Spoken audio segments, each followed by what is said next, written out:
Haita, Hey, Tsuganabira. Hey, everyone. Welcome.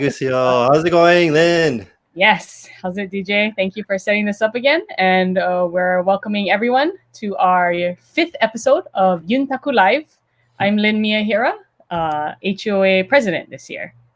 And my name is David Jones, the HOA vice president, one of three vice presidents. So, itasuru nige sabira. So today we have some special guests, but we do have some big news. I know since last week Friday, I think the news hit that we are unfortunately canceling Okinawan Festival this year. We had to come to the decision kind of early because there's a lot of planning that goes into it. And for those of you who know and have been following us on Facebook, you've seen the notice that went up on Friday. And it's really for the health and safety of our volunteers. And we also had a lot of financial concerns too, as you know, throwing a big festival like that is not a small endeavor, as one can imagine. And so, we've had to cancel Okinawan Festival this year. But we are looking at doing some virtual experiences, tapping into people like DJ over here. Oh, we're looking at, and that's actually part of the reason why we are practicing with this Yuntaku Live series.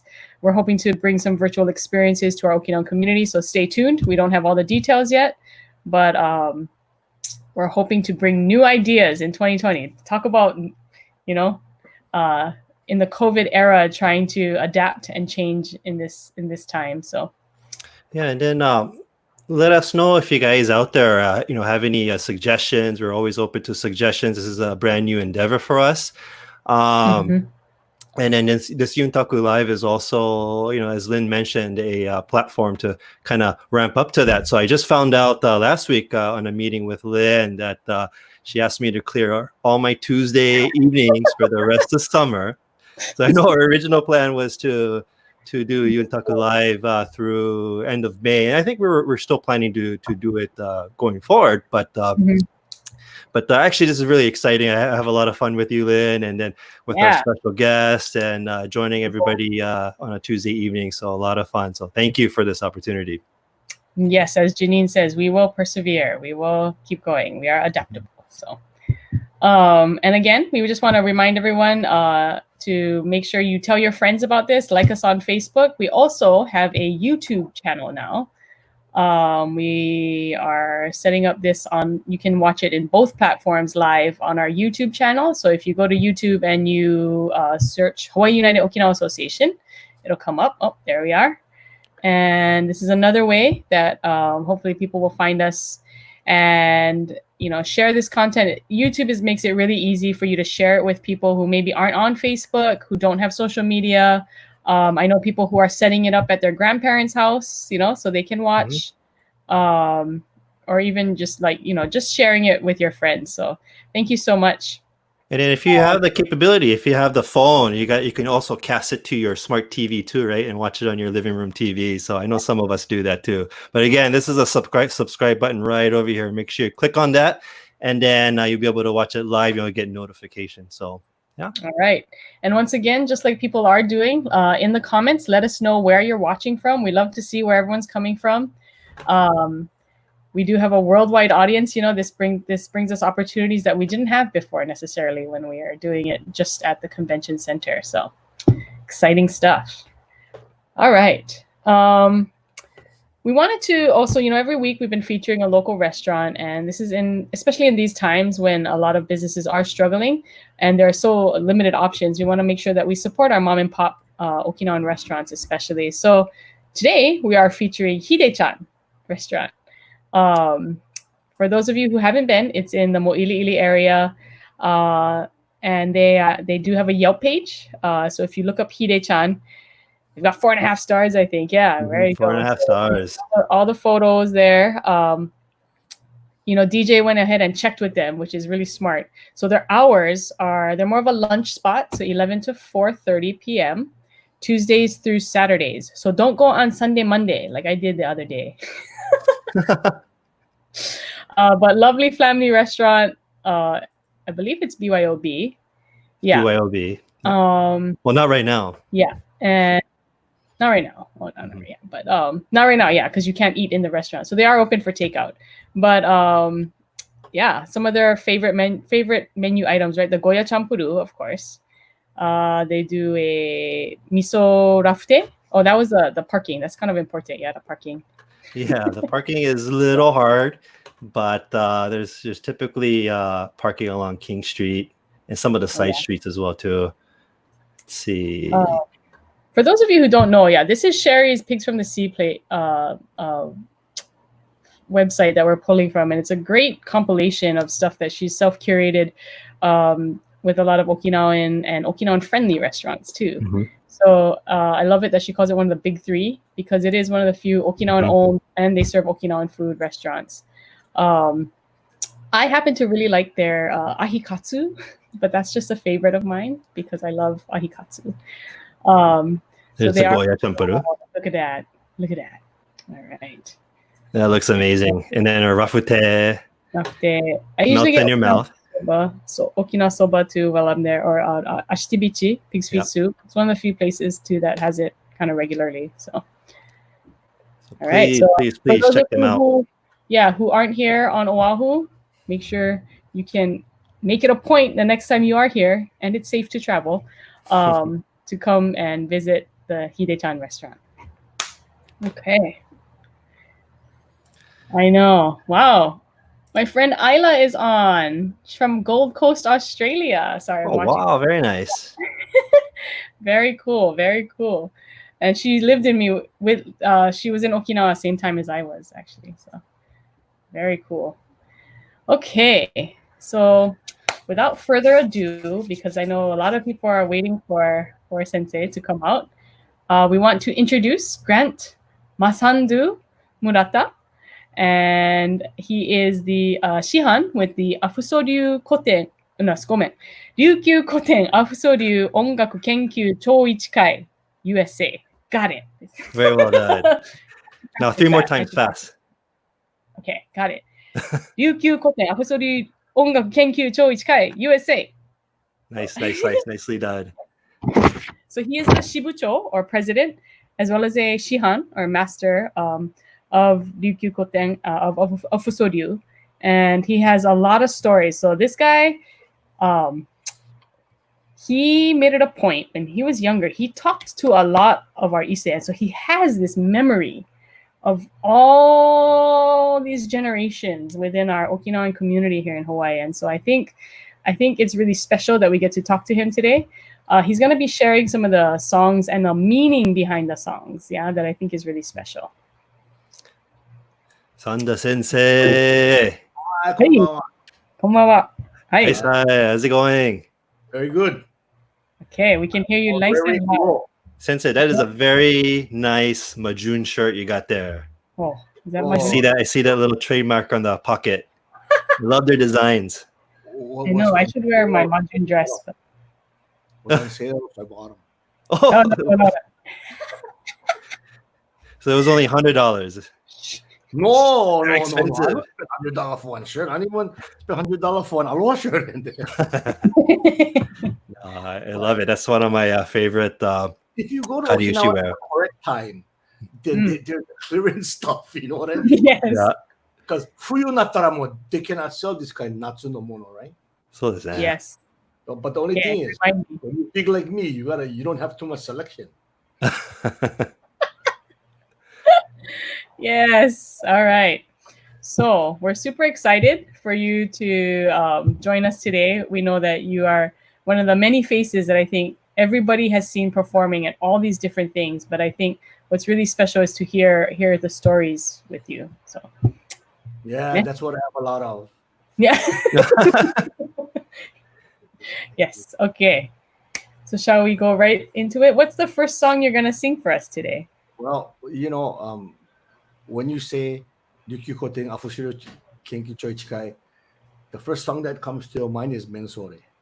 So I'm going to have Jody join me on the side here. So Mensore, okay? Hey.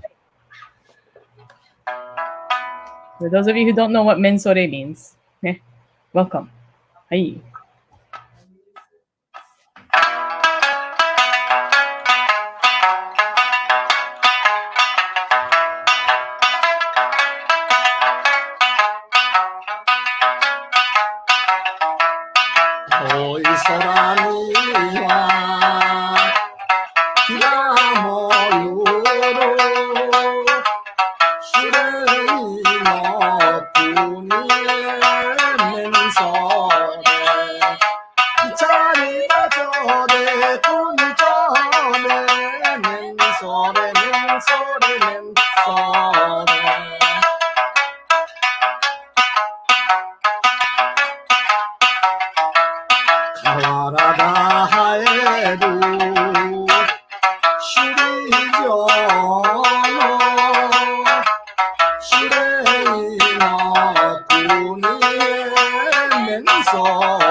Hey, Okay. Mensore. So we always play that song because, as those of you who know this song, is because our sensei Terukina Choichi Sensei, who by the way we this year he's 89 years old, Wow. and last year as a tribute to him and because we wanted to show our love and respect for Sensei, we went from Hawaii, about 100 of us. 100 of us took Sensei to celebrate his 88th birthday, which is a very important birthday in Okinawa Bay. Okachi at Carnegie Hall, because that was one of his dreams, and Kenten Sensei remembered that, and so he said, that's Sensei's dream, and all of a sudden Sensei says, "Oh, Kenten said that's his dream," so it made like Kenten had the responsibility; he got to pull it off. That's why he had to.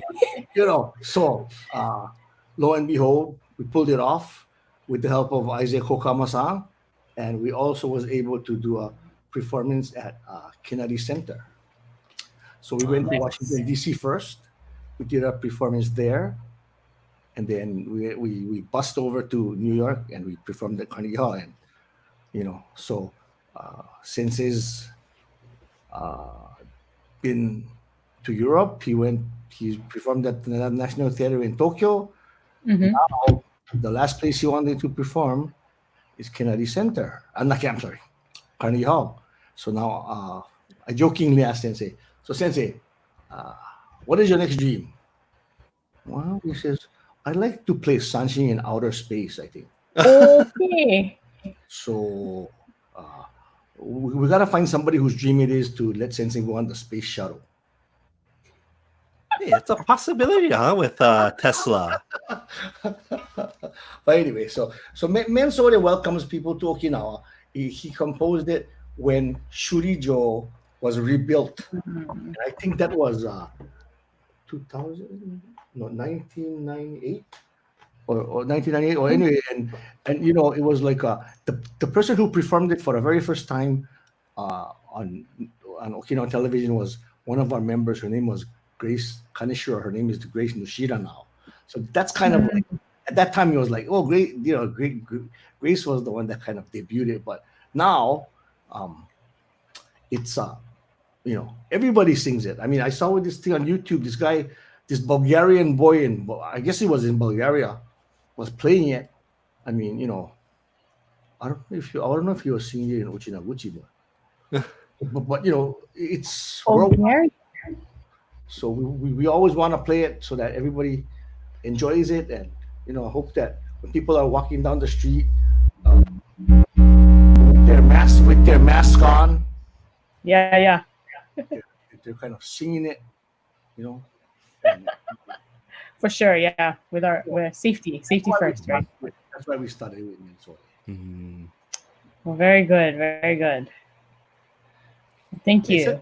Just real quick. I mean, I'm very curious. So what inspired? What inspired? I know you have a very long journey with your uta sanshin, but what inspired you when you were so young to want to learn and take up uta sanshin?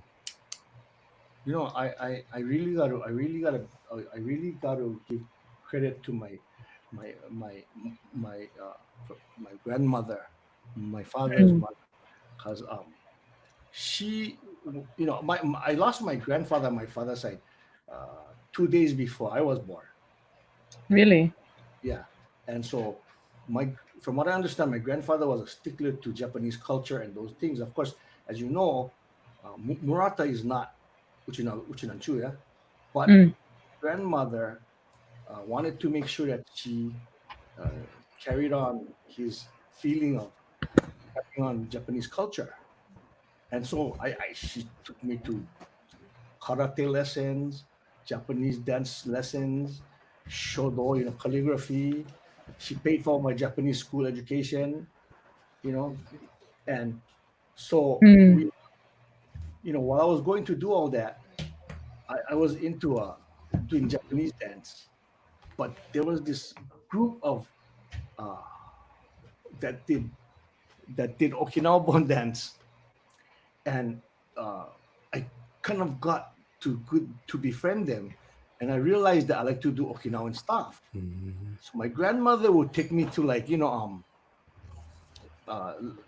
was at that time, she was maybe in her late 70s, and so she would take me to Lanakila Rec Center at the club, and she was going to a regular Japanese senior citizen clubs, but there were some Okinawan ladies at the club, and then so they would invite her to come to Lanakila. I went there and I met my first uh, dance Okinawan dance instructor that that um, uh, kind of formed my or sparked my interest. Her name was Shizu Kaneshiro.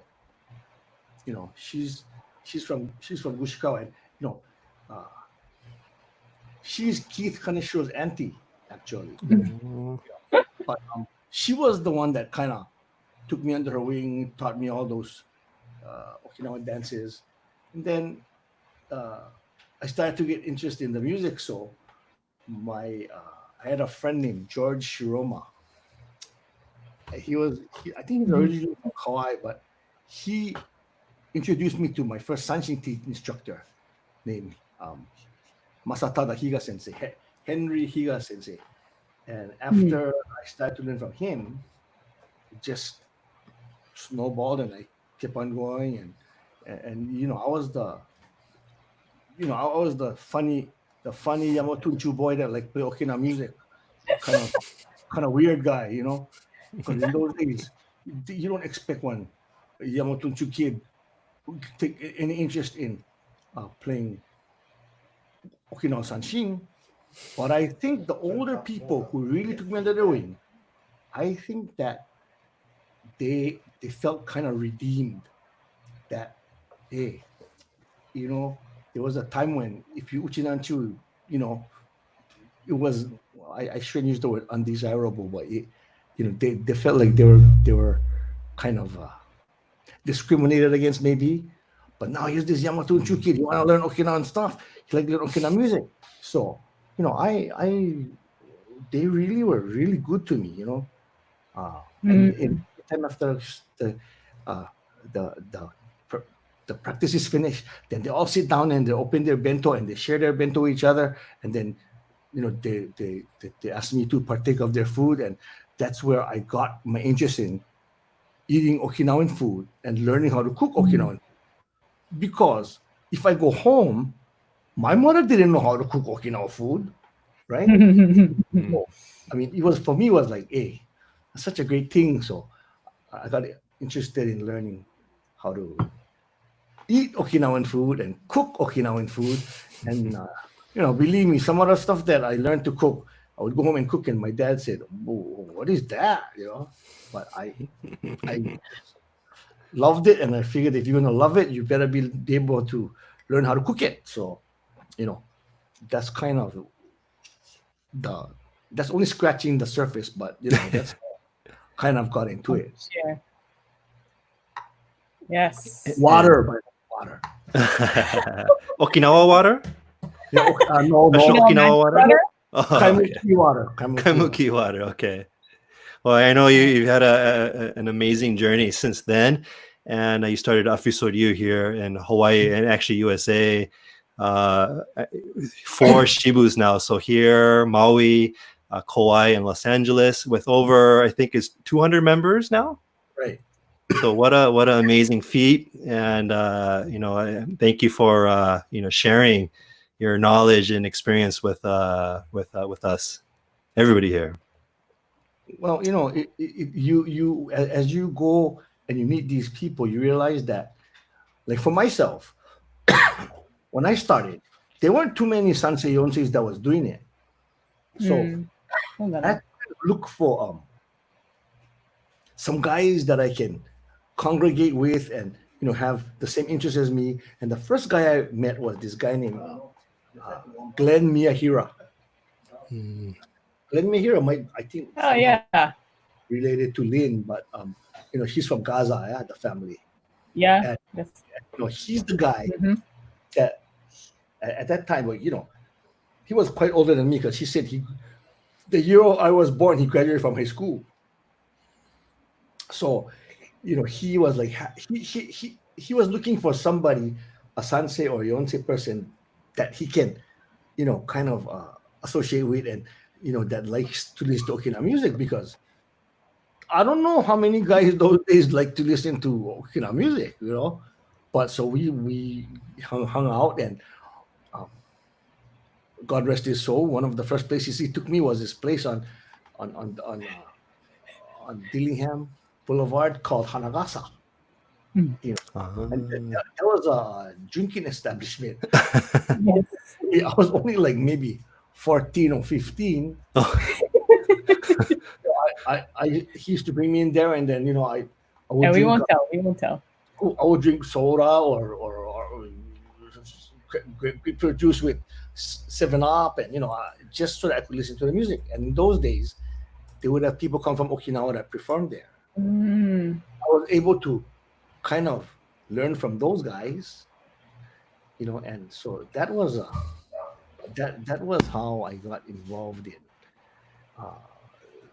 more deeply in Okinawan Mio and music, and then I think that's how I got in. Oops. Oh, Allah. No worries. Hey, Ron. Hey, Ron.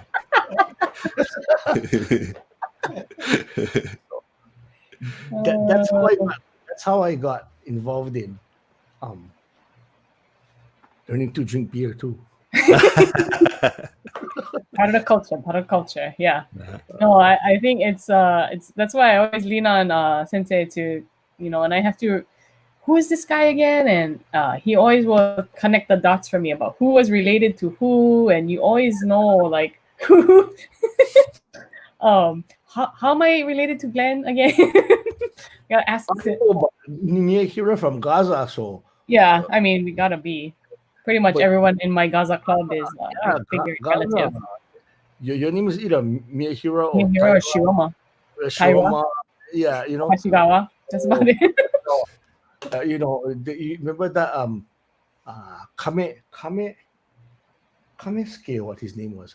We used to call him Hagisu. That short man that he was bald, he was short, and he had twin daughters. And one was married to Sakihara. I'm sorry, but it brings back memories when just to talk about it. But I remember him because he's a guy that used to smoke the Moore cigarette, the black Moore cigarette. Oh my goodness! Oh, nice. The days, huh? Well, so we wanted to ask you. I know you have plenty of songs, yeah, in your repertoire. But we want to see if you want to play another song for us. Okay. Well, how's the mic? Is it good? Is it okay?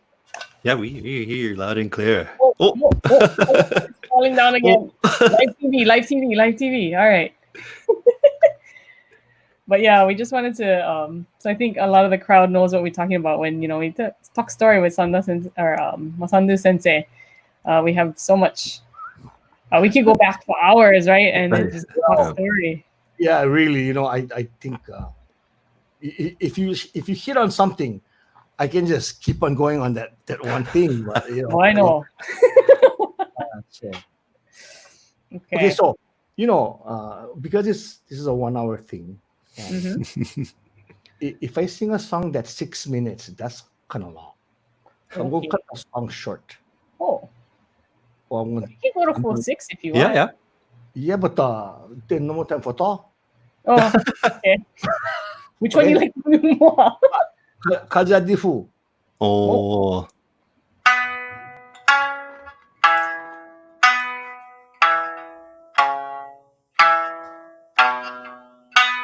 Kyo no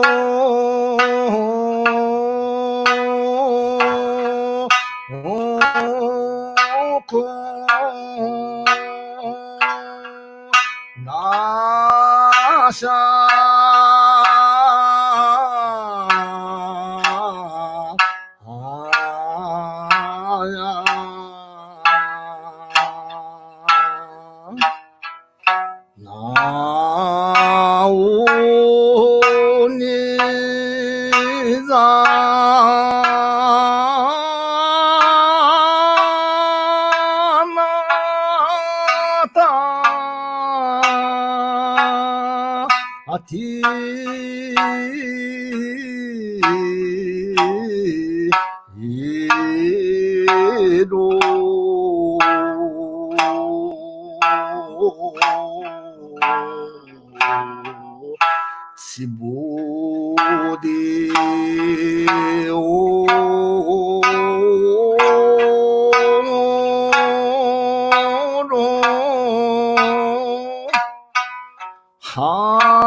Hi. Oh, Thank you. Sensei. beautiful song.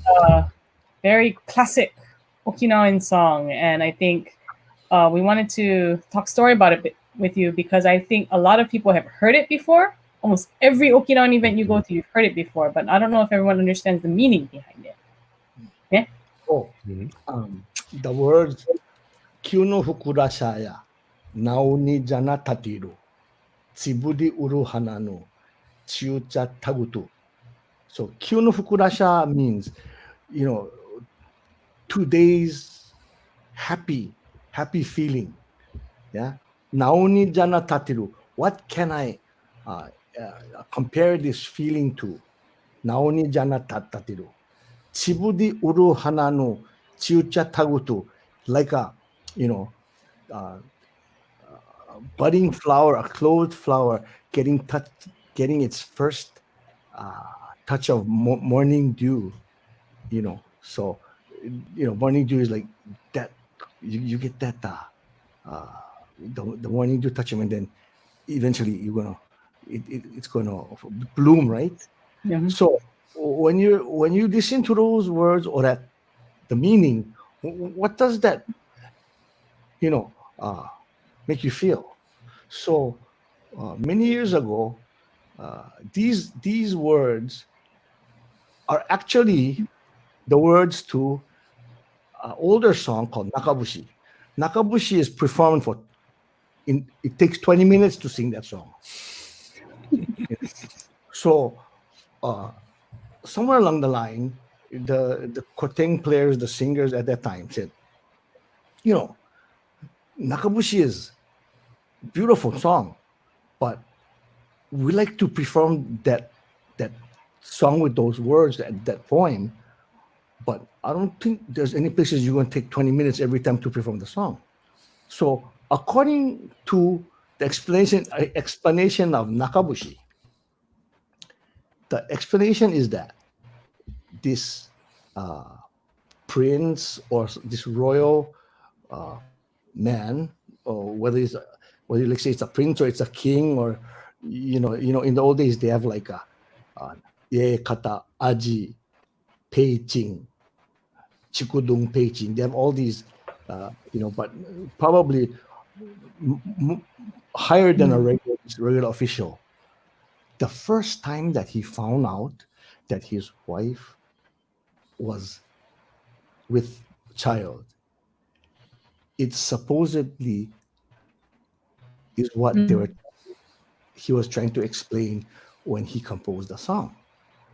Now, many years later, there was a Okinawa Shibai no Tukashiki Shuryo Sensei who,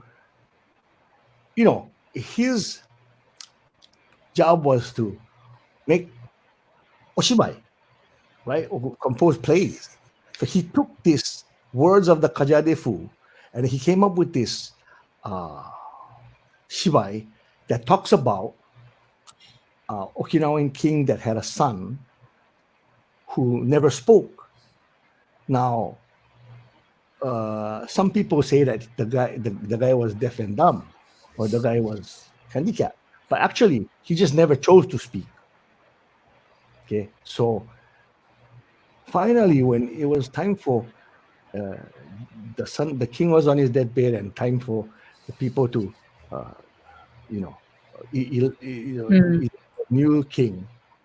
See, in Okinawa, they have this thing called sanshikan, and if they have a lot of kids, then one of the sanshikan is kind of like I don't know if the advisor, so that they can try and make these guys get to be king. So the guy who was in line to be king wouldn't speak. So his advisor, he says his name was Uchiaaguchi. He told him, if you don't speak, then you're not going to, ascend to be king. Ascend to be king, because you cannot speak. Because if you cannot speak, you cannot take over a country, right? So he said, if you don't speak, I'm going to kill myself. I'm going to commit. Yeah.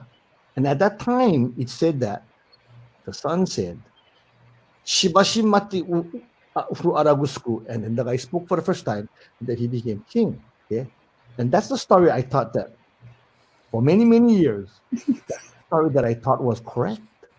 And when I tried to explain that to my sensei and I was looking online, everything that I see that tells that story, it says Shibai ni yoru. Shibai ni yoru na. Shibai ni yoru. So According to the Shibai ni yoru means it's according to the play. Yeah. So if that's according to the play, what is the real thing? So that's why I told Sensei, this is the style news. And the Sensei told me the same thing. Shibai ni yoru ne. So that's why I sing this song, and I want to share this so that everybody realizes that actually, so when you think about it, I don't know of any Okinawan song or poem that talks about I will commit harakiri, I will kill somebody, or I will go to war and kill people. Everything is about beautiful things, right? Because what is more beautiful than bringing a new life into this world? So he saw that, he realized that the wife is pregnant, the wife couldn't have a kid. もうこんな嬉しいことはない。So, だから I always say, 沖縄の words and 沖縄の歌はね、もう素晴らしい。人を殺したり、悪いことしたら、I mean, during the war, Okinawa was a place where everybody's experienced all kind of stuff. They have like all kind of songs about the wartime. But it's usually about not killing somebody, but about how they overcame and how things can be better. Yeah. だから I figure this カジャレフはを歌って、で、I will tell you guys about this story. すごいすごい。Oh, thank you. Sugoi. Yeah, I don't know if I've heard some of the Shibai Nioru song, that explanation, but I didn't really know too much more about it, I think. Thank you. Deeper meaning. Wow. So, now you can tell the other story. Now, so I'm sure there's going to be people that swear on that other story, but I went kind of, that's what I thought too. But it's something, I realized that, sometimes I always tell my students too, truth is not, or 本当のことはね, it's not that you come by. You gotta do research. あの人があんな言うたからあんなだよって, that's sometimes. I mean, of course, I'm sure they say, the same can be said. That's what Murata Sensei said. But wait, that's not. But it's because I've done it for many years, and I've been able to talk to a lot of people, and I did my research, and that's what my research shows. So, I think if you look thank you. You're truly like somebody said, living encyclopedia. Thank you so much. I got a question from John. He says, why has it become a traditional opening song? Because I think it tries to epitomize the height of happiness, a height of a good thing happening. Yeah. So even when you look at the dance motions, yeah, they have this, ko, ryo te wo akete, and I think kajarefu is the dance is very zen. So when I say that, like, 何もないところから no more anything, and then something comes out, it's dance, it's beautiful, and then after finish, then we can go back and the stage is taken back to zero. The kajarefu wa doko de odotte mo ii wake yo. You don't have to be done in one beautiful stage or beautiful backdrop. It can be very simple, but the odori gotta be from the heart. And then you gotta go. 綺麗な踊りをする. And 綺麗な踊り doesn't only mean because one 20, 30, 40-year-old young good dance teacher dance. It could be an old lady that dancing from her heart. So. Very good. We're getting a lot of requests on our live comments here. I saw Shibushi, Tubara, somebody, Bashintui onegai shimasu. Are they from Korea? From Karen Takara. Bashintui. Yeah, I know that's her favorite song. From Karen Takara. Kioni is asking for either Fishibuchi. We're calling you Sandapedia. Sandapedia. Oh boy. Oh my goodness. Anyway, well, thank you so much. I think we love hearing the meanings, the histories behind the songs. I think are really great. So what do you want to sing for us next? Well, actually, I I was thinking about doing Fishibushi, like Keoni said, but I also want to sing Unabushi because Mm. it's a short song, and I like talking more than I play. But in Okinawa, there's three women that shape Okinawan music, Mm. Koten as well as Minyo, and one of them is Unna Nabi. Unna Nabi is this lady Nabi that comes from Unna village, Mm. and she has written many composed many you know written many lyrics to songs that even though it was a long time of many hundreds of years ago, it's wow, somebody was thinking about that those days. So Mhm. one of the featured persons Unnanabi. So um, Nanabi. Unnabushi. Unabushi.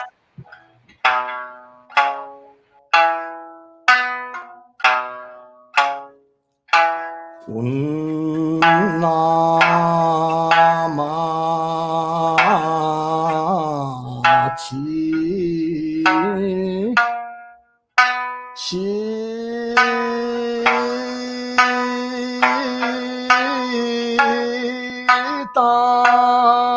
ani ariyo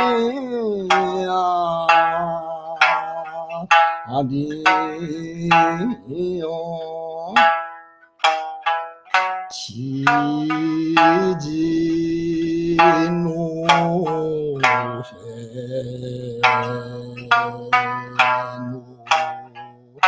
おたちょしそや食いしのぶ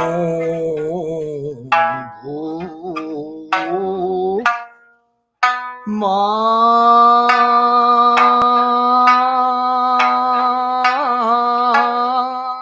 りのやりやりよちじやねさみそやそや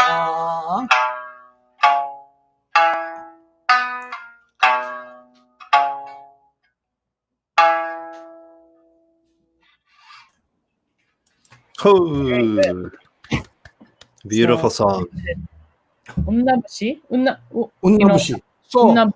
Unnanabi というのは she's from the Unna village, Unna song, Unna village. So, we went over there, and our school, Afuso, sings a different uh, uh, words for when we sing Unnabushi, but these words are what's in the Nomuraryu book. But to me, it's a interesting concept. So we went to the place where this song talks about, and in Onna song, it's like a elevated hilly place, and in the old days, that was the place where most of the people of the village used to pass that area.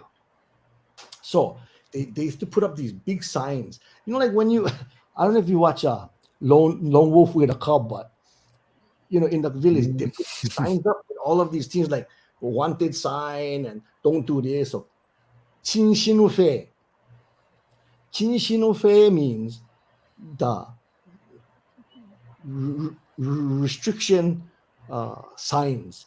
Don't do this, don't do that. The government don't do this. So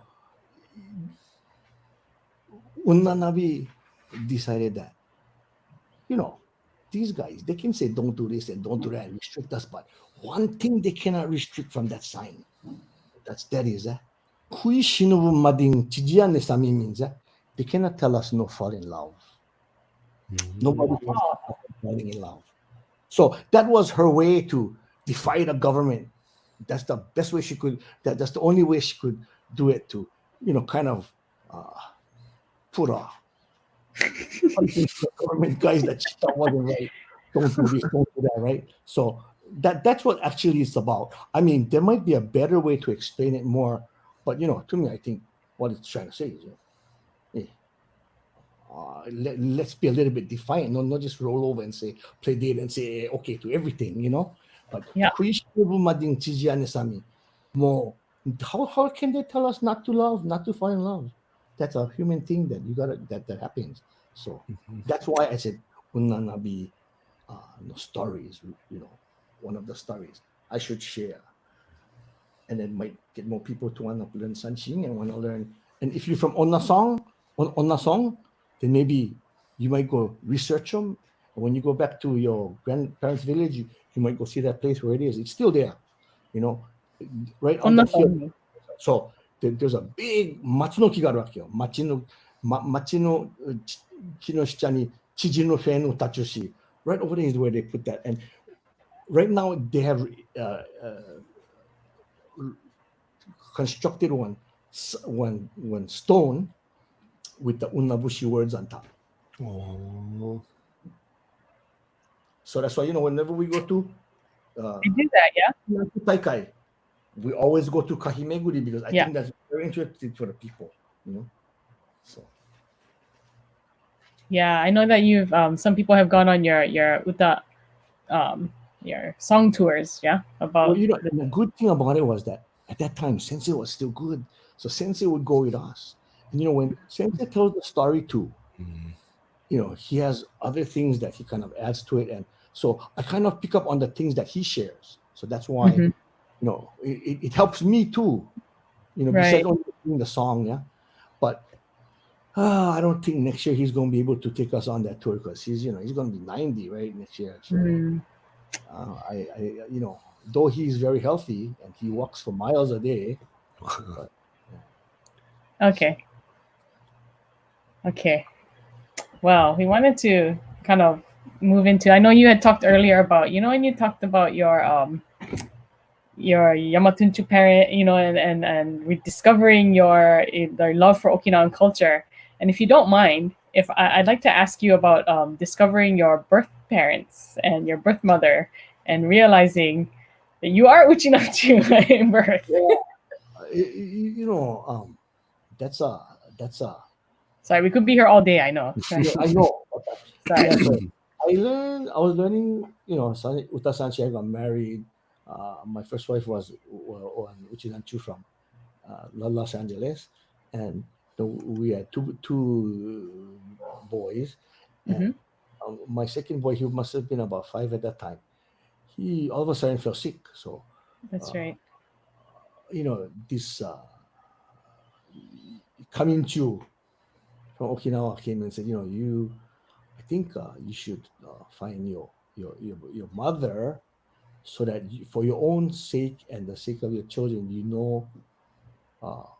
where you came from. So like Terukina-san's wife is the one that she kind of light the fire. She goes, "Who are you?" She goes like that, You don't know who are you until you know who gave birth to you.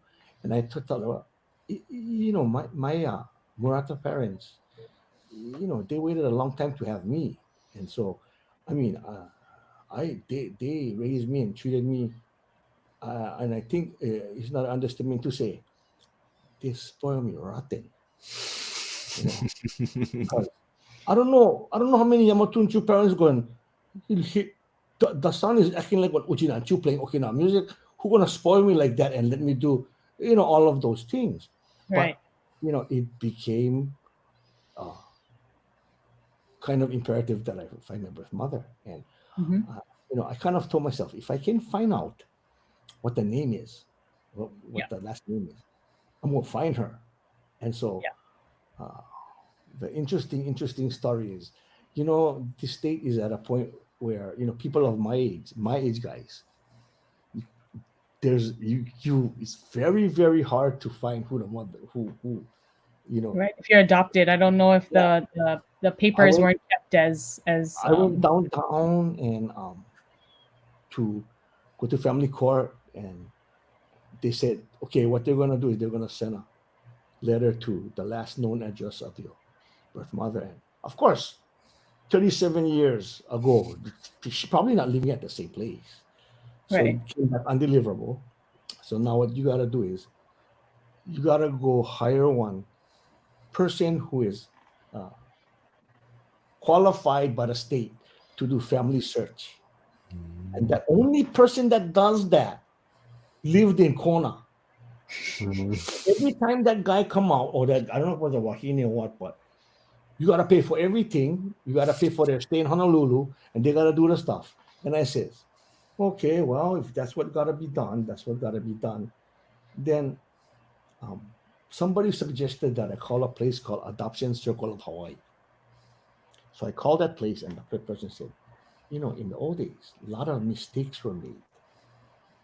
So your parents that adopted you might know more than they let on to know. Mm, I I see. decided one night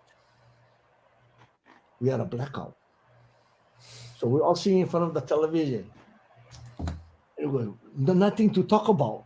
You know, we were turning on the radio, and my dad says, oh. So I said, now is the time. So I would ask him, Dad, do you know anything more about who my mother is? And you know what? He had one paper. I guess he wrote it down when the adoption papers were being sent at the hospital with her name. You know, Darlene Tamayoshi. And Tamayoshi is a very rare name because it's usually it's Tamayose. Right. So the teacher on Maui that taught my grandfather, I guess, decided to make his name Tamayoshi. So two of the brothers or some of the relatives, they hold that name Tamayoshi. A lot of them were changed back to Tamayose. But so when I heard Tamayoshi, I called HOC. And I told HOC, The Hawaii Okinawa Center, yeah. oh yeah, you have anybody that you? Oh yeah, they're from that name is from Kanegusku. So I called the Kanegusku president Ed Kino, who I've been playing at the Shinenkai for the past 20-something years at that time. And I said, you know this person called Darlene Tamayoshi? And he was, oh yeah, her name Kiyokane now, and the mother's name is Jane Tamayoshi, or Jean Tamayoshi. And so I said, see, I knew I would find him. So I got the phone number, I called him up, and once I found out the name, within a day, I found my mom. Wow. So that's the story that. Yes. Sorry, I know we're probably going over time here, but I really wanted to get that story on tape because I know it's maybe not everyone knows that about you, but I think it's just absolutely astounding that I think after all this time, you know, you kind of did the search. You know, an interesting thing too, is there were people. I won't say who, but that guy, this tomat half play sanshin bari bagay yamatunchu. You know? Right. Yeah. Those are the guys, the first guys I called and said, hey bro, guess what? I Uchiaaguchi, man. I mean, it sounds funny to hear now, but you know, I was raring to call those guys up and let them know that. So now what you get for say? You know, being Uchiaaguchi. I mean, I don't know. I didn't care. I mean, I was still proud to be Uchiaaguchi, even if I didn't find out that, right, you know, I was Okinawa. But I mean, so now after that, whenever I go to Okinawa, get different feeling when you touch down on the ground in Okinawa. Yeah. You know? Then I went to the family home over there, and then I had one of the relatives. She came find me, so I went meet my relatives over there. You know, so it's a special story. I think that is just an amazing part of your journey. Anyway, Grant Sensei, real quick, I'm also curious. You know, it seemed like this your Uchiaaguchi journey was meant to be. But something led you to Okinawan culture and Okinawan music when you were very young and didn't know anything about that you had your roots there. What do you think was guided you towards Okinawan culture and music when you were raised? I guess you said Yamatunchu. There's I can explain it in 3 letters. DNA. I mean, must be. Yeah. Must be. Right? Yeah. I asked myself the question many times when I was growing up. Why do I want to do this? I could have learned Slacky, I could have learned Hawaii music, I could have learned jazz, and just for the record, when I went to Kalani High School, I wanted to join the band in a worse way. My father wouldn't, because he said, "What you gonna do? It will be my musician. You're not gonna make money. You're gonna be poor." And that's the reason why when my boy told me when he was in 8th grade, "Daddy, I want to get into music and I want to go to North Texas College, and I want to be a." How can I tell him no? Yeah. I wanted to. I couldn't go, so I won't give him the opportunity I missed. But the only thing is, God damn, he don't like learn sanshin. Maybe later. It's okay. We all come in our own time. I hope he does it when I'm alive. But you know what? Even if it's after I pass It's on, okay. even if it's after I pass on, I get good students like Koten and Shihan and everybody. Go and teach them. That's the reason why. Teaching the next guys and making your flock is very important. Mm-hmm. You don't only talk about it. You gotta do it. This year we have 2 more Shihan. We have 2 more sanshin kyoshi. Kenten students have 2 of them have got kyoshi. Kenten got his kucho Shihan. And June got her fue kyoshi. So certification is very important. Mm-hmm. And it's going to be more important in the future years to come. Because when people come from Okinawa, they're going to look for a certification. Certified sensei. I mean, but that's how we can grow the school to the number that we have, the 200. And I'm pretty sure people like John and Bob on Maui, they're going to start very soon to teach. Oh, that's a good picture. Group photo of your guys' group in New York City. Sure. Look at that.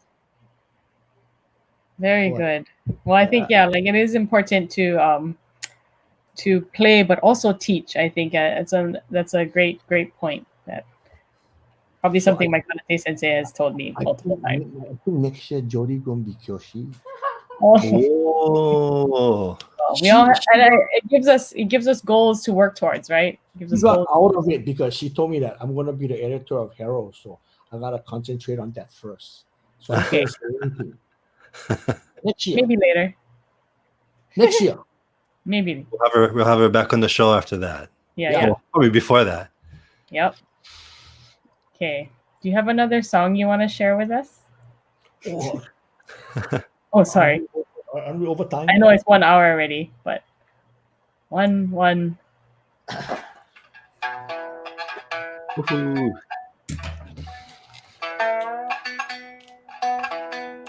Yeah, I just wanted to make sure we got that recorded because I think it's such an amazing story. Like I said, it's something special. I think of Masanduu Sensei, and I'm just glad we can share that with the world. And thank you for sharing. This is one of the songs that I will give me a hard time. I had a hard time with it, but Majikina Yoshino Sensei, she us to learn this song, and they call it Udoi Chimbora, but they played it in a different key. So, I haven't played it for a long time, but let's see how this goes.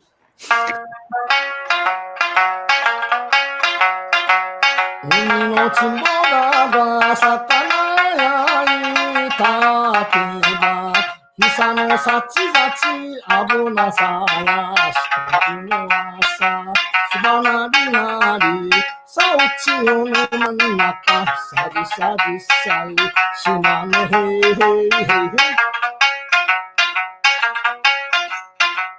島の中目に迷やがたちょん樽がお茶くが島の役にしたこの朝すばなりなりさおちおの真ん中さじさじさい島のへいへいへいへい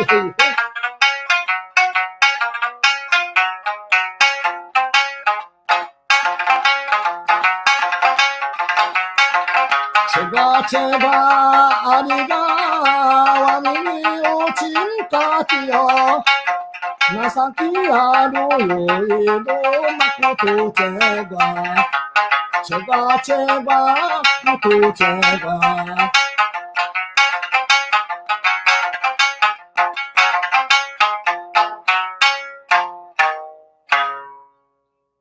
Something like that. Oh, very good. Ooh.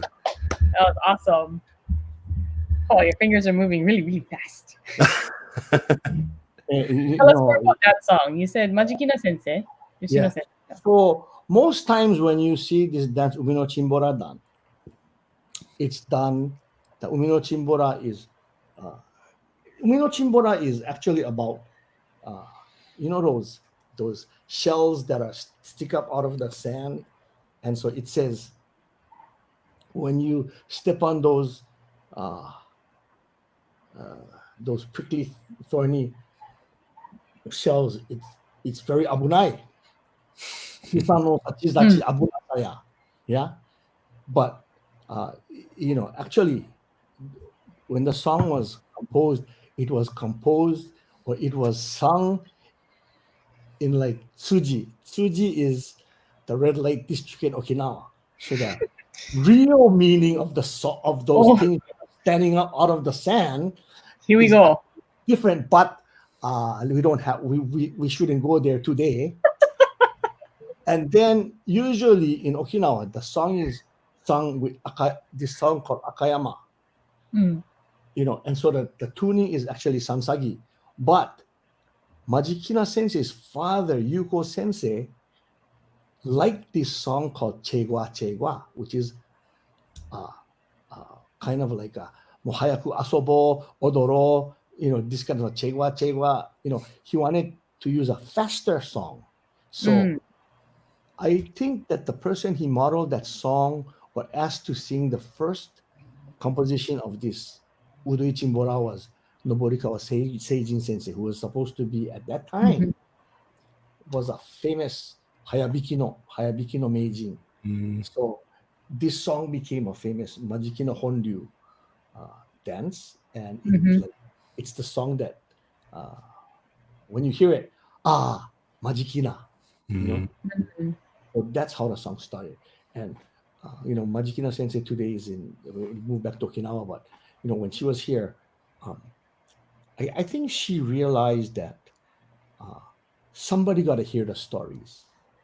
And you got to leave the stories to somebody. So I remember going to her house and says, "Oh, Sanda, get something. I want you to pick it up." Or if I went to her house to drop off the food or drop off something, she would come out and then she would bring ocha, candy, and sometimes pastry. I go over there to drop off something that's supposed to only take me 15 minutes, but I'm there for an hour, 2 hours. And she wants to, and I could tell she don't want me to go yet. She wants to share these things with us, And the daughters wouldn't listen to her. And some of the students would listen. So there was a time Terukino Sensei's son, Tomokuni, and I went to her house. Tomokuni went to do aisatsu because he's in Hawaii. And she brought out these books. I don't think those books are published anymore. And he asked me, "Sanda Sensei, try ask Sensei if I can have that book." So I said, "Sensei, he wants to know if that's the only one I get."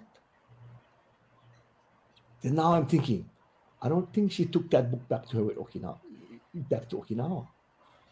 Boy, I should have pushed her for that book somewhere. But she was, because she lived through it in Okinawa. she lived as the daughter of Master Yuko Majikina.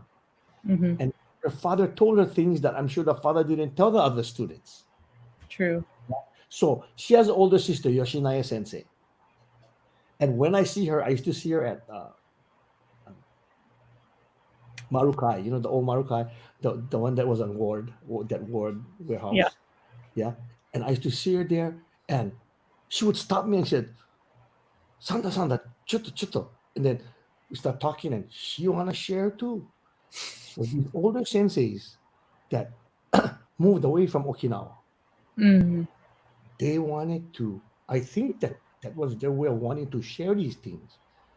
But all you had to do was actually listen. Well, I don't blame the other people. I don't blame the daughters too, because their command of the Japanese language might have not been as good. True. Especially because, while they're talking to you, at the beginning they talk to you some English, some Japanese. And then at the end, everything becomes Uchiaaguchi. Mm. You gotta be able to understand Uchiaaguchi, and then you gotta be able to understand the jangled up. The new, yeah. Now in Japan they get this thing called Janglish, yeah, right? Yeah. Something like that. It's and then when I started to play sanshin, and those older Issei, the real Issei people were here. I don't know what kind of English you call that, but that one get Hawaiian, English, Portuguese, Filipino, and then they talk Uchiaaguchi. I mean, I'm sure Lynn, your True. grandma used to talk like that on Maui, right? She get all Yep. those Yeah. different Kind kinds of a mix of no pororoi, Japanese English. papaki, and all that kind of stuff.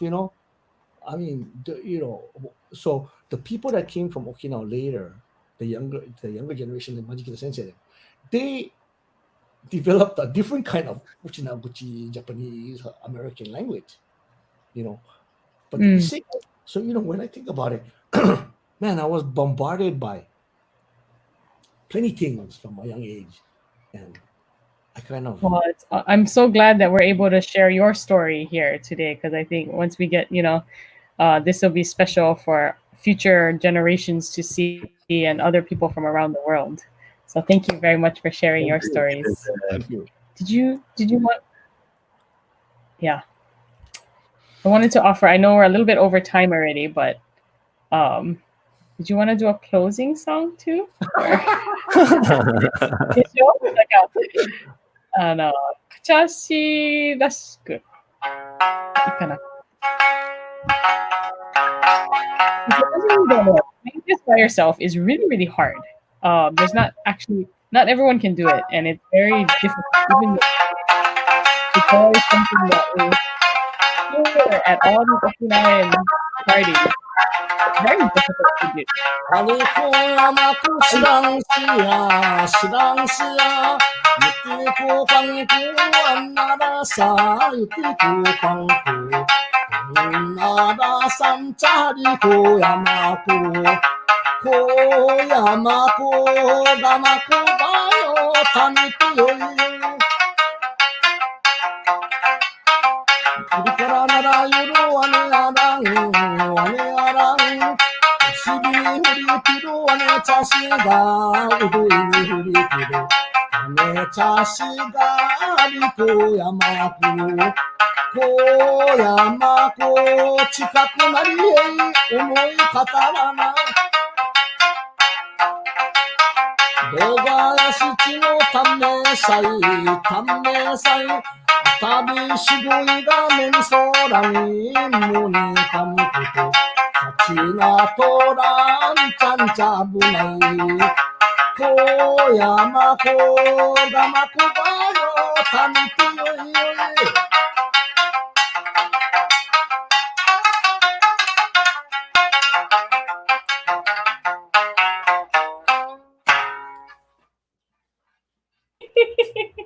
Oh, I was just telling Jody, let him go if he like go along. I know you can go for a long time if you like. Oh, thank you so much. I was saying, it's not easy. That kachashi music is not easy. So thank you so much, Sanda Sensei. I know you made everyone so happy. There's something about it that kind of just makes you want to jump. and get up and dance. Slowly falling asleep next to me. Because I'm sure everybody, the viewers, were doing kachashi and whistling at the same time while we're watching you, even though we don't hear them. Yeah. Oh, thank you so much. Thank you, Sensei. Well, I just wanted to say, yes, thank you so much for joining us today and sharing your stories. Like you said, it is really Thank you for important. having me on and listening to my boring stories. No. No. I Thank think you. it's so important. And like you said, there's so much that I think people, especially our elders, they want to share. We just have to listen. And so, Your oji-chan and oba-chan probably would have wanted to spend more time talking to a lot of us, and especially with oji-chan, oba-chan for my age people. yeah. You go to the family events, and I used to go to see the oji-chan, oba-chan. Their grandchildren would come and they're about the same age as me. They come in, they go, "Hi, Gigi. Hi, Baba." And then they eat their food and then they go, "Bye, Gigi. Bye, Baba." So I think most of them looked at me like one adopted grandson that would listen to the stories. True. I took advantage of that because now I'm lucky because those stories are all my treasures. Well, thank you so much for sharing those treasures. I know you're like a collector of treasures, of memories that I think, and it's a good lesson for all of us, I think, to make sure that we take the time, that's what it is. It's time to take the time to listen to people with our elders with the stories. So thank you so much. Thank もう本当にいっぺんにへで Thank you. And you mentioned this a couple of times, but right now would be a good time too to call your grandparents, your grandma, grandpa, see how they're doing, and what a time to do it now. Not your grandma and grandpa, call some other people who are older and maybe you're just checking with in. this COVID-19, right? Yes. Yeah. And I want to thank Jody in the background and Ron for setting up, doing the setup for us today. Thank you very much, guys. Yes, long time HUOA family that have helped us with many, many things. So thank you again. This was Lin Miyahira, DJ David Jones, and Grant Masanduu, also known as Sanda Murata Sensei. Thank you, Sensei. Thank you, everybody out there. Thank you for listening and tuning in. Take care, guys. Stay safe. All right. Okay. はい、ありがとうございます。Benifede biru.